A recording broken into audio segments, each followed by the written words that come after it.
आ रही है मेहरबानी। बस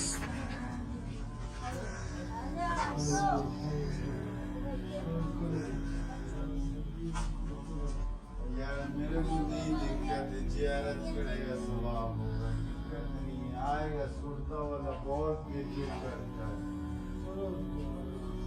आप ही चलिए।